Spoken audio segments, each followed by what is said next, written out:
meanings. Cool. What do you think of your early music? Like the first songs you started with, and when you look back at it? My early music was terrible. My early music was terrible, but why earlier, like I said, I kind of liked the influence of Kanye was because I knew it was his mentality I took into my hands that I kind of embraced, where I knew what I was capable of, there was no way I was going to slow down. So at the time, I think when you're making music at first, you can't really work out what's good or bad. Like, you hear other artists, you know that's good, but for myself, I was looking at it thinking, artists can't.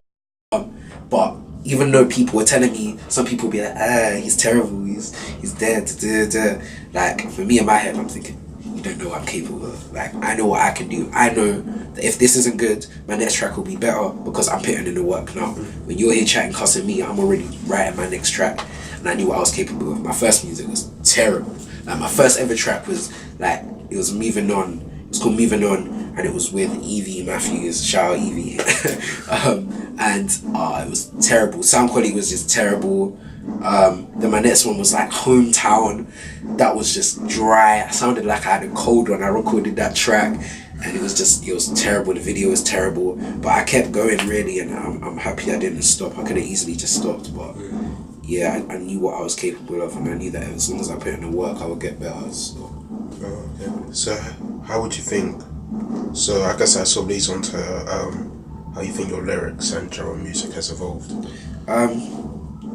Well, for my lyrics definitely got better as over the years I've found more flows, and I think I found my own flow. There are times where I write things and I realise this sounds a lot like what I'm listening to at the time, and I think over a while, as you get more cultured, I think over years, when you develop, you get more cultured on the music you listen to, the music you hear at live shows, and it's kind of embedded itself in me. So there'll be some songs that you'll get a flavour of some rapper you might have heard.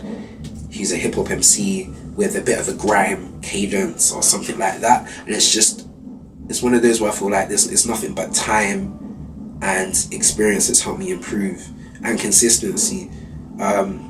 But yeah, definitely my flow's improved. I've been able to rap quicker as well. I'm not even, like, I used to think, it's all about rapping quick, but I've learned how to do it in the right way and when to do it and not to do it too much. Yeah, I just feel like I've learned a lot, and I still feel like I'm learning a lot now. I'm still trying to find my flow. I think I'm not finding my flow, but my style in general, what I can do and what works best for me. But yeah, I've definitely developed over from when I started in terms of experience and what sounds good. Yeah. Okay, cool. When I go to your live shows, it seems like you always have a lot of energy, so do you always try and put energy into all the stuff you do? Yeah, I mean, I always, definitely with live shows, I think you get that adrenaline as well, and it's just, you know that if you're sat there on stage and you're not moving, no one else is going to be feeling it whatsoever. So I always try and provide energy, and I'm always feeling it anyway. It's not ever forced. So it's one of those where, because I know, I'm on stage now in front of these many people, and I'm about to perform a song like I wrote in my bedroom, and I recorded it at home, and people are about to hear it now, and you just get this level of adrenaline. Yeah, they're about to hear something that I've come up with, and it's my stuff. You get this level of confidence, and then when that beat drops, and then you start rapping, it's like, yeah, you feel nothing but energy in a way. You want people to feel what you feel. You want them to kind of experience what you've created. So yeah, I always try and give it my all on my shows, because I feel like that's where you get most of the impact as well. I think people always prefer the live experience over the audio or video you provide them with. They want to hear it in person, and they want to feel that same energy, if not more energy. So I always try and provide the most energy I can when I'm performing. Okay, cool.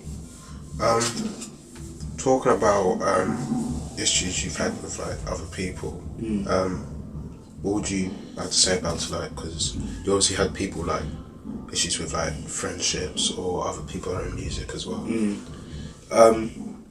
So I know as I've gone on in music, I've lost a lot of friends and made new friends, but it's one of those where it was it was all for a reason, if you get me. So if I wasn't able to elevate, it's one of those where I was elevating to another place, but I knew if I hung out with certain crowds, there's certain rappers and that I used to hang out with, and friends I used to hang out with, but I knew as long as I stayed in that crowd, even if it wasn't them directly, mentally I knew that when I was with them, I wasn't really doing the most I could be doing.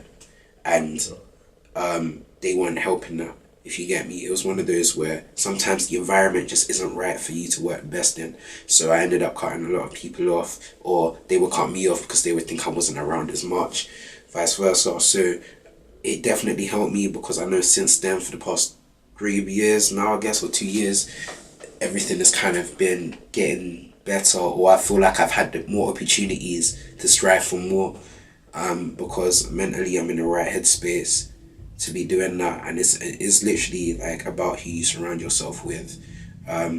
Also, one of my friends recently, or someone I've recently met, said that, they noticed I don't really collab with a lot of people, and it's just because I think from my experience I've collabed with people, then you see them change up on you, especially in the music industry. I think people put themselves first, which is understandable, but you just need to be aware of how people put themselves first. And I think that's what I don't really collab a lot, but I've been trying to do it a lot recently.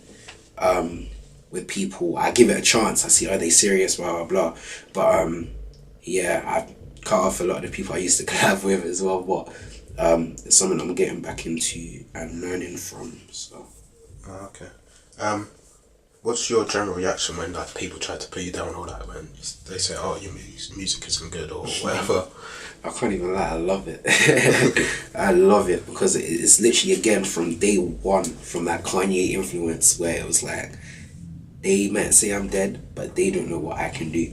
So I love it when someone thinks, yeah, he's dead. Then like a week later, I'll drop some fire and get recognition from so-and-so people, and they'll be there like, I love your track, by the way. And this happens so many times. Like, so many times I've got hate from one person, then I see them at a party a month later, and then they're saying how they love my new song and they want to be friends and blah blah blah. But it's one of those, I don't pay mind to it. I just know in my head it will come back around, and that I know what I'm worth. I know that I don't need one person's approval, who probably doesn't know that much about rap music anyway, to tell me what's good and what isn't.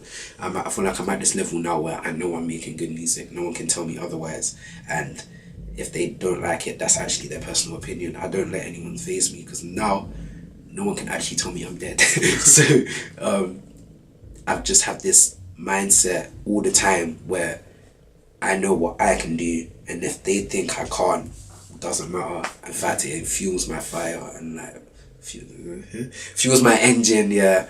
And it just, it makes me want to work harder. Not that I let it get to me or affect my work, but it just makes me laugh and like continue to do more, because I know that I can achieve more than they probably think I can. So yeah, I love it. Okay. That's one thing to end off with. Because I know at the time of the recording, you're trying to do your EP. So do you want to just talk about it? Publicly I haven't announced I'm releasing an EP soon, but I'm currently working on an EP, and I just need one more track. It's being produced by my friend Jayo, or Gem Rock, as most people know him as, and the vibe is very like hip hop, R&B, with elements of grime. Like I said before, there's different fused elements in my music, but I'm working on that, and I'm looking for it to be like my biggest piece of work. Yeah, I've released an EP before, but it was just small, and it was just like royalty free beats. This is the first original content type of project, and it's one I can't wait to release, because I feel like I open up on everything. Like I talk about things that meant the most to me, and I talk about real life situations. I talk about people I've met and how some people might have betrayed my trust, and just a whole load of stuff. And it's feel good music as well. Even though the topics might be realistic, it's feel good music that I can drop in like my next show, and everyone will be like, hey, like this is a vibe. And there's elements where I've got tracks which have pure bars for my following, who I know love lyrics. I feel like I've appealed to them a lot with a couple of tracks on there too. But overall, I think it's about a 7-track project. I'm looking to put it on iTunes, Spotify, Google Music, all of that.